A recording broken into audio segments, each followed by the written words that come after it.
Costa Rica, 200 años. Costa Rica patria.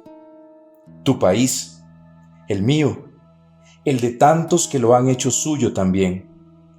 Un país de muchos rostros y todos son Costa Rica. Y cuando caen los fuertes aguaceros, es como si yo fuera la semilla. Me huele a tierra fértil el sendero, llenando de ilusión mi alma sencilla. ¿Cómo verte? ¿Cómo verme en vos? Quiero entonces abrazar la naturaleza incólume, mayúscula que sos, y abrazar a mis malecu, a mis cabécares, bribris, guaimíes, bugles, chorotegas, borucas, huetares, térrabas. ¿Cómo definirte, Costa Rica? ¿Qué hay en estos tus 200 años?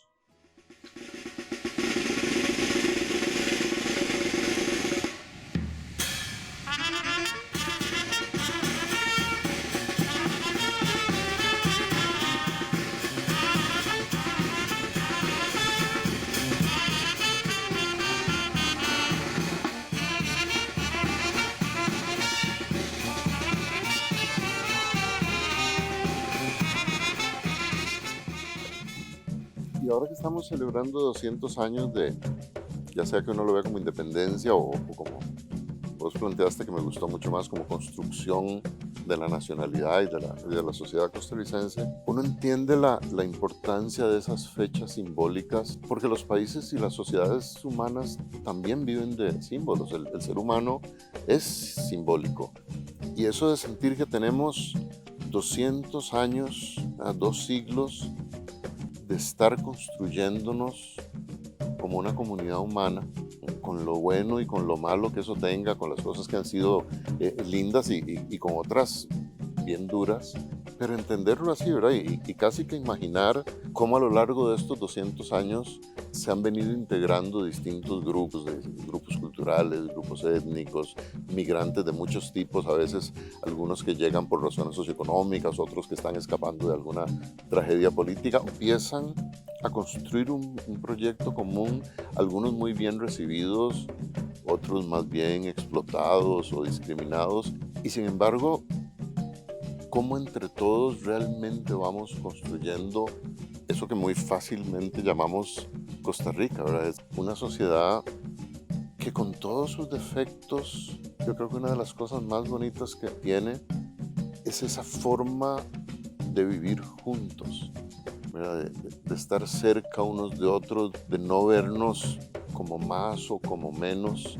Y no quisiera pintar una imagen idílica, ¿verdad? Yo tengo clarísimo, digamos, las injusticias y los pendientes que todavía tiene la sociedad costarricense, pero a mí me parece que mucho más que otras sociedades, los ticos en esos 200 años hemos ido aprendiendo a vernos como iguales, pero tal vez yo diría algo más que es más importante, a vernos como iguales precisamente porque somos diversos. Y es que yo siento que a veces la gente no entiende esa contradicción, que es una contradicción muy rica. Cuando la gente es al mismo tiempo igual y distinta. Somos distintos por muchas razones y sin embargo nos sentimos iguales como costarricenses. De cómo hacer que eso de verdad sea cierto. Yo siento que ese es como el reto más grande de estas fechas, ¿verdad? Ver lo positivo que eso tiene y al mismo tiempo preguntarnos, ok, ¿dónde estamos fallando? O sea, ¿dónde hay costarricenses a los que no estamos tratando realmente como iguales? Marala farinha, marala farinha, na peste tofu. Marala farinha, na peste tofu. Hata o mi torna porete. Marala farinha, na peste tofu. Marala farinha. Pero entonces, lo primero, debemos decir hoy, más que nunca, que Costa Rica es un país multiétnico y pluricultural. No solo porque así lo define el artículo 1 de la Constitución Política, sino porque nuestros rostros, nuestras pieles, nuestros acentos, nuestros escenarios, entre muchas otras cosas, así nos lo hacen ver. Gritan a voces multiculturales esa diversidad. Entonces, antes que nada, diremos que Costa Rica no es una Costa Rica blanca, es primigeniamente indígena, en el inicio de la historia, y por ahí debemos empezar. ¿Qué nos dicen tus 200 años desde la independencia de España? ¿Cuáles son las luchas al día de hoy de nuestros pueblos nativos? ¿Cómo ven a Costa Rica? Escuchemos atentamente.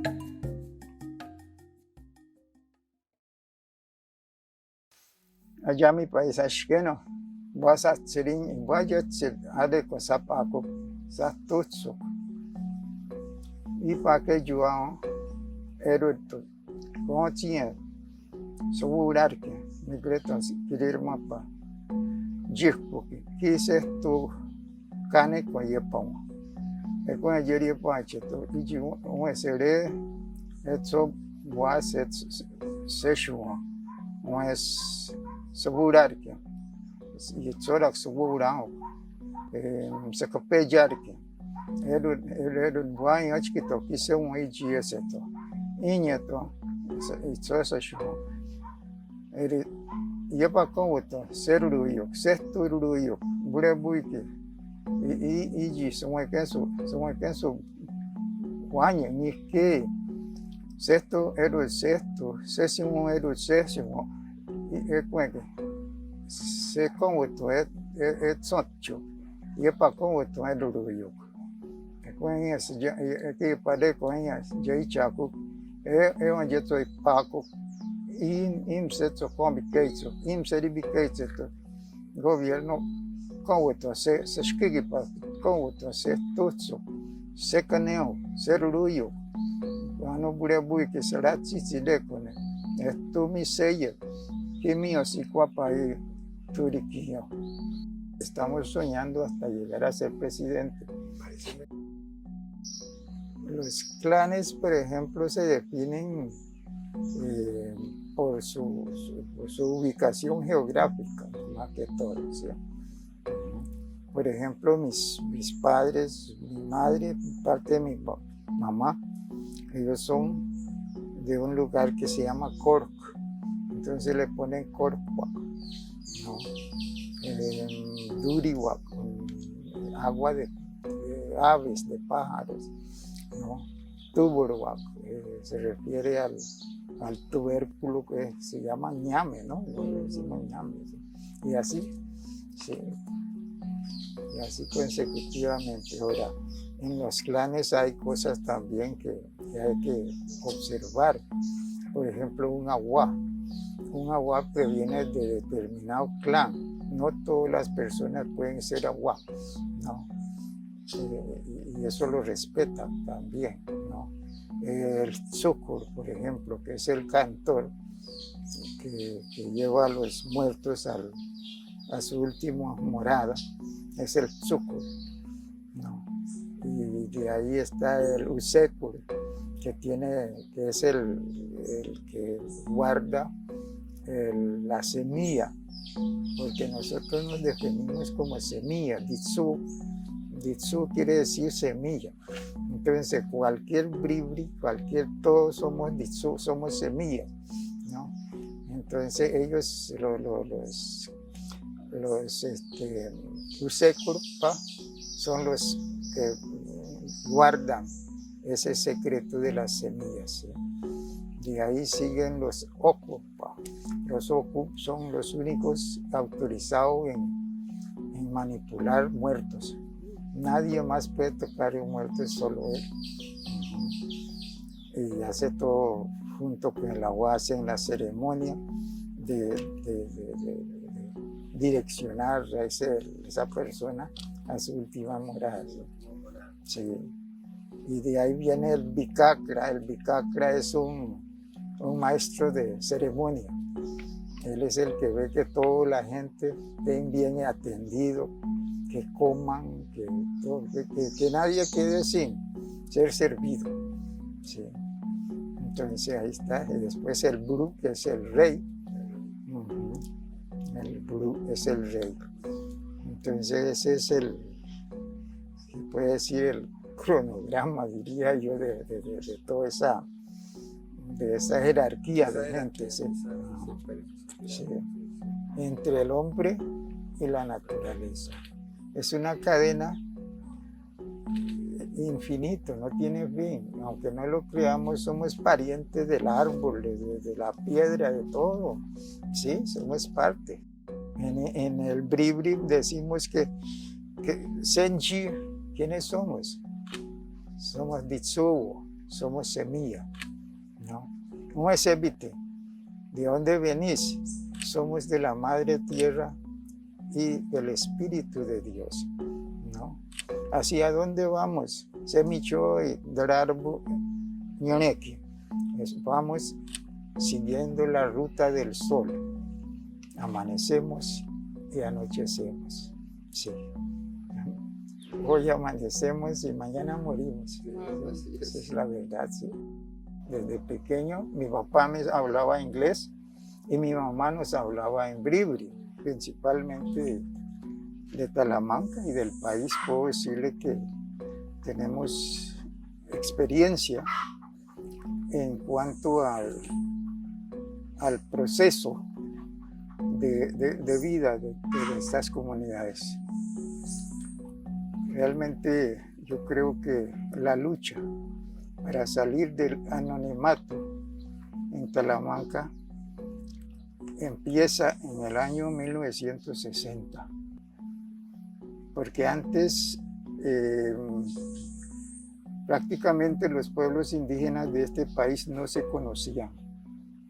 Tenemos 8 pueblos indígenas que estábamos muy separados y no había forma como reunirnos ni discutir nuestra situación.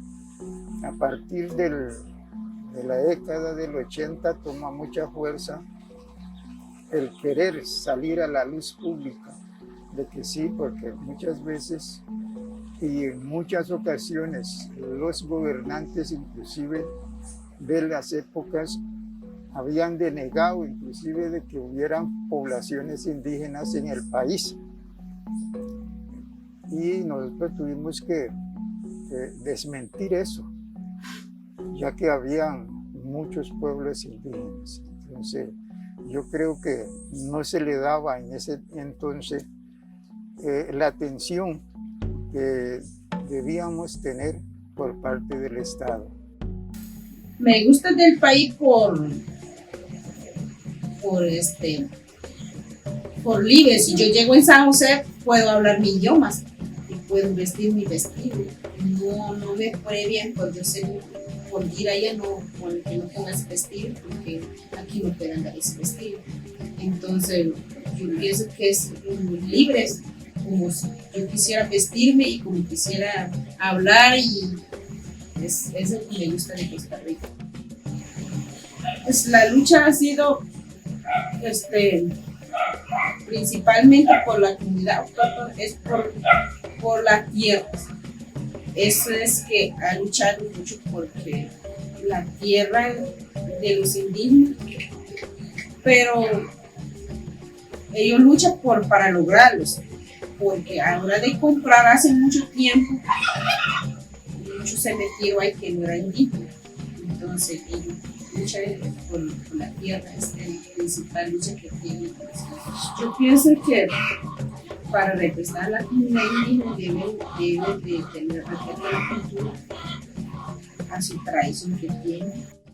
Y a los chiquillos míos yo siempre les digo, y a los jóvenes siempre, donde quiera que vayan ustedes, no se avergüencen. Tienen que decir que somos malecos, que pertenecemos a una cultura que es muy bonita, muy enriquecedora, nos hace sentirnos muy grandes. Y en ese orgullo, el orgullo hacia los grupos indígenas de nuestra Costa Rica, porque ellas estaban antes. Y no podemos empezar esta historia sin ello. Semillas fundadoras. Que no se nos pierda el sendero que nos lleva a los territorios indígenas, porque ellos sostienen caminos de identidad.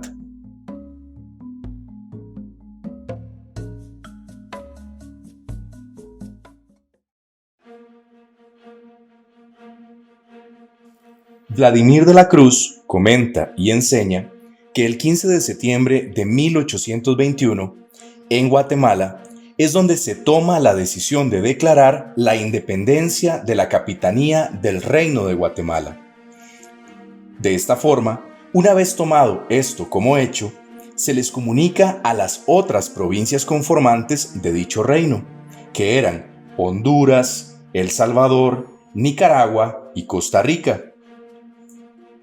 El acta llega a El Salvador el 21 de septiembre de 1821 y ese mismo día se resuelve la independencia de El Salvador.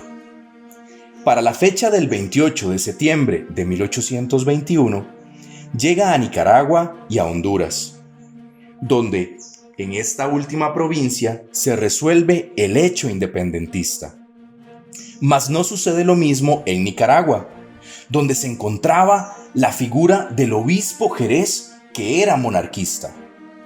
Esto quiere decir que estaba a favor de los reyes católicos y que en su línea de autoridad no quería esto para Nicaragua, sino que en realidad lo que plantea es generar tiempo con la esperanza de que la monarquía española tuviera intervención para que la provincia de Nicaragua siguiera bajo el mando colonial. Es por esto que, a diferencia del Acta de Guatemala, el Acta de León plantea una frase histórica muy resonada al día de hoy y que es: vamos a esperar a que se aclaren los nublados del día. Hay que destacar que en el Acta de Guatemala en realidad no había ningún nublado o alguna sombra de duda. Por el contrario, ratifica y plantea la independencia como un hecho irrevocable y sin intermediar conciliaciones, negociaciones o alguna definición que hiciera que España encontrara protagonismo. Por el contrario, era categórica: somos independientes. Pero es la lectura y el deseo del monarquista Jerez quien, en su deseo de que el poder colonial siguiera perpetuado, quien plantea desde el texto de León que había algo que no era tan claro, y en realidad es su amparo a la corona española. No la condición ni el deseo de las otras provincias frente a la independencia.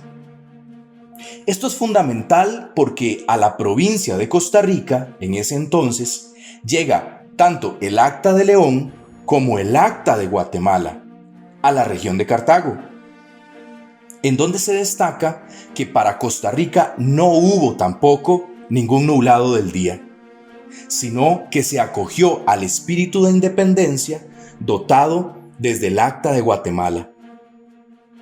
Y es la decisión de Costa Rica hacer caso omiso a esos nublados, porque claramente se tomó el rumbo del Acta de Guatemala.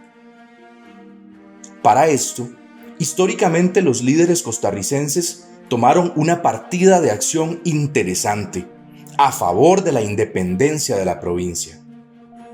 Y en esta línea recordaremos la figura de Juan Manuel de Cañas, quien fue el último gobernador colonial de nuestra provincia.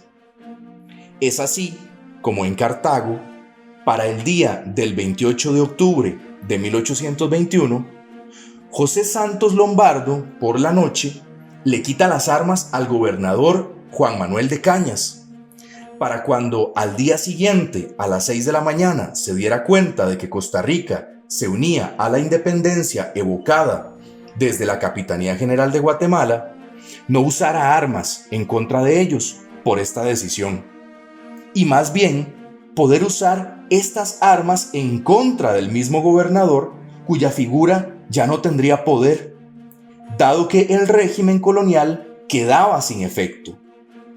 Esto porque claramente el espíritu es el de defender la Declaración de Independencia. El 29 de octubre de 1821 se decide la independencia de Costa Rica, claramente motivada por lo sucedido en Guatemala. Y se celebra históricamente el 15 de septiembre porque la fecha unifica el sentido de independencia con los otros hermanos países centroamericanos, lo que le viene a dar una fuerza en colectivo al hecho histórico, con tantos años de dominio colonial español. Entonces, en Costa Rica, para ese 1821, se comunica a los pueblos y se ratifica el hecho independentista. Y es así como en San José y en Alajuela se desconoce inmediatamente la autoridad del obispo Jerez como autoridad colonial.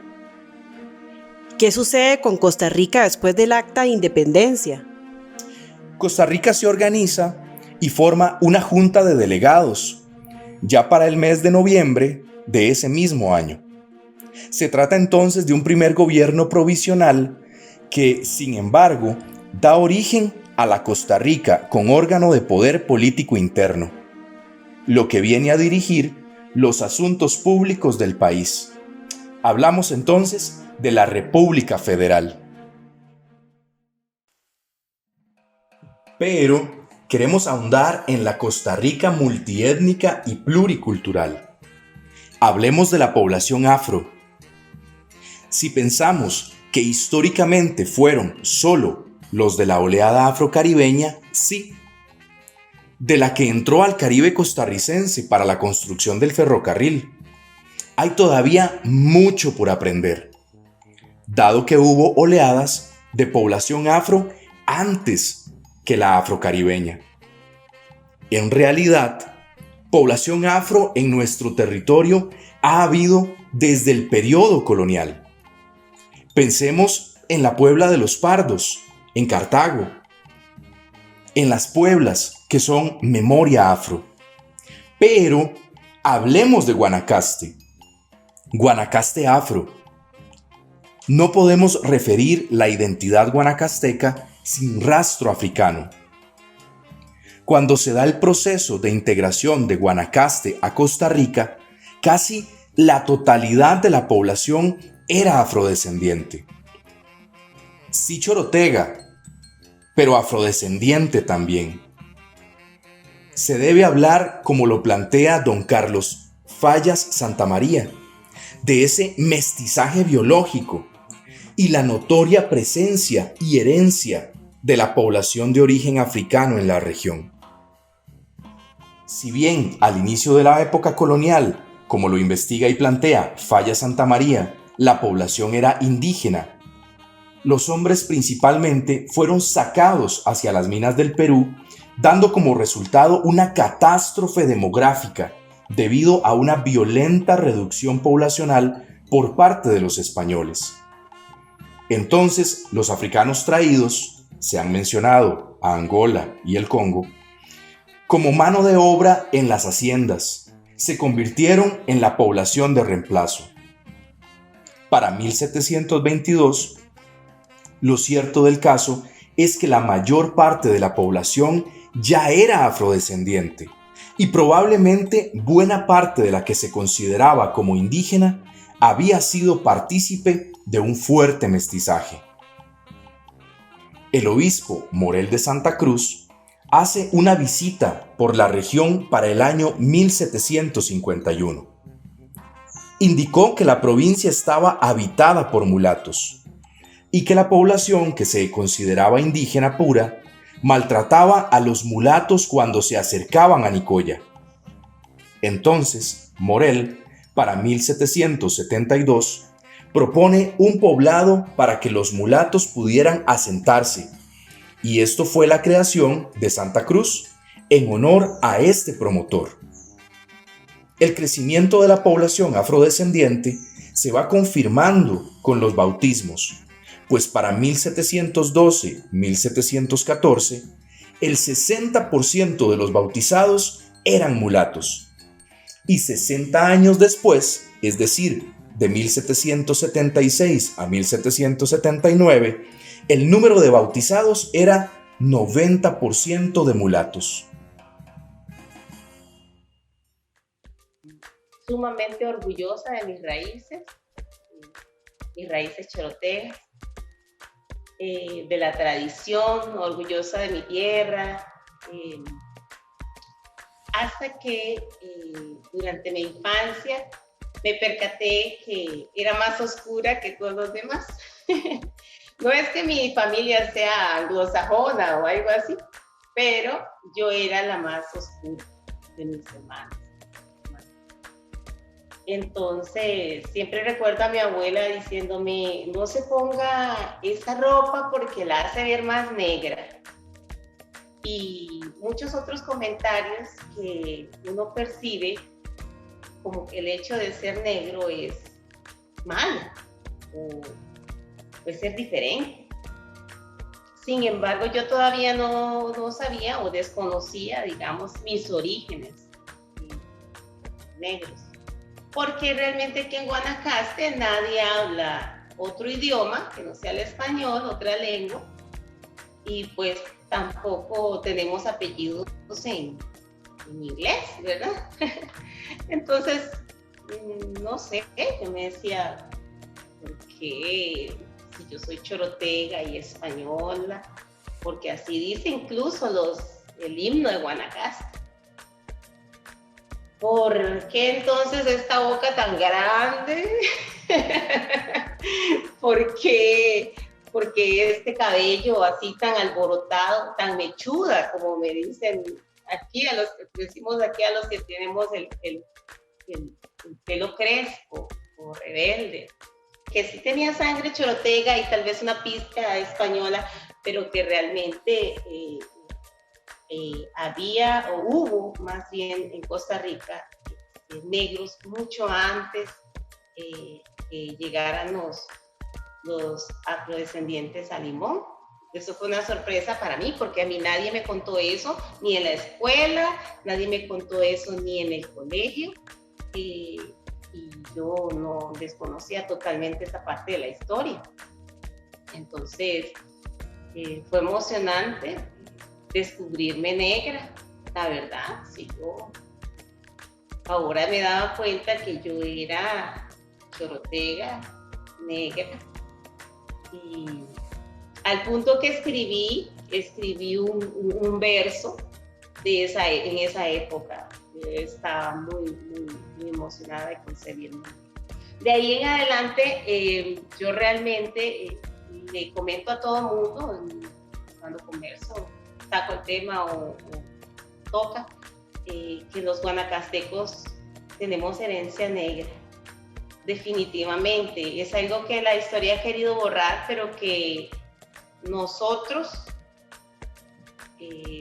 lo tenemos en nuestra sangre, en nuestra manera de ser, en algunas palabras, algunos nombres inclusive de lugares.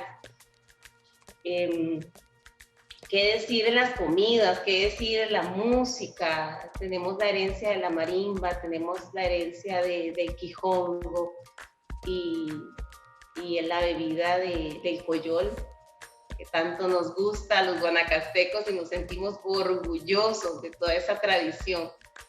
Entonces, así fue como me descubrí negra. Me siento sumamente orgullosa, feliz. Yo le digo a todo el mundo que soy guanacasteca y llevo en la sangre pues el negro.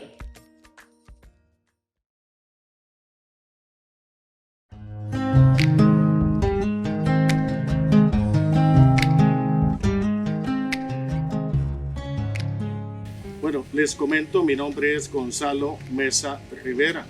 Ya empezando por allí, si revisamos, nos damos cuenta que Mesa, que podemos encontrarlo en Latinoamérica, escrito con Z o escrito con S, por ejemplo en Sudamérica se escribe con S y en Centroamérica con Z, al igual que Rivera, que se escribe con B y con V, son apellidos de ascendencia sefardí, sefaradí o sefarat. Podemos encontrar esas tres distintas denominaciones, pero que todo tiene que ver con ese grupo precisamente de la parte judea española.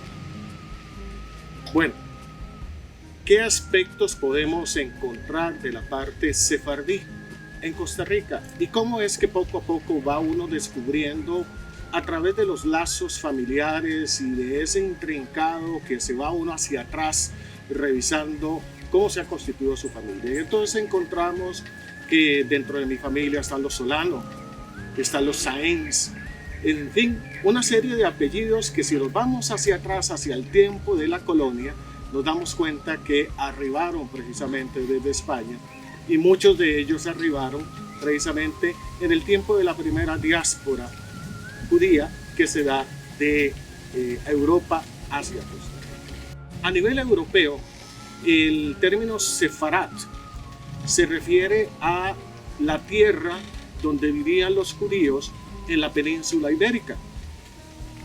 Y era una forma de definir a esa gente que estaba lejos de los centros judíos principales que se ubicaban hacia el centro norte-este de Europa. Estamos hablando de Polonia, estamos hablando de la misma Rusia, antes de ser comunista, por supuesto. En fin, en esa zona que estaba precisamente cubierta sobre todo por la comunidad askenazi. Entonces el sefarat era el que vivía lejos, el que estaba lejos. Cuando se dan las diásporas, esta primera diáspora que los españoles, pues los judíos españoles sefardíes tuvieron que salir de España por la persecución de los reyes católicos, se van a distintos países. Y entonces siguen todavía con la denominación de sefardíes, a pesar de que vivieran en diferentes países. Pero en sí, sefardí, sefarat, es el que vive o el que es originario de la península ibérica. Y otros, la mayoría, se vienen a Latinoamérica. Y muchos de ellos llegan a Costa Rica. Pero con la característica de que precisamente para poder sobrevivir se conversan, se vuelven conversos a lo que es el catolicismo. Y por eso muchos de nosotros tenemos apellidos sefardíes, pero no somos judíos practicantes. Eso es muy importante de comprenderlo. Entonces, este es solo el inicio del camino que destacamos en la conmemoración histórica. ¡Ay, Costa Rica! ¡Qué linda que sos!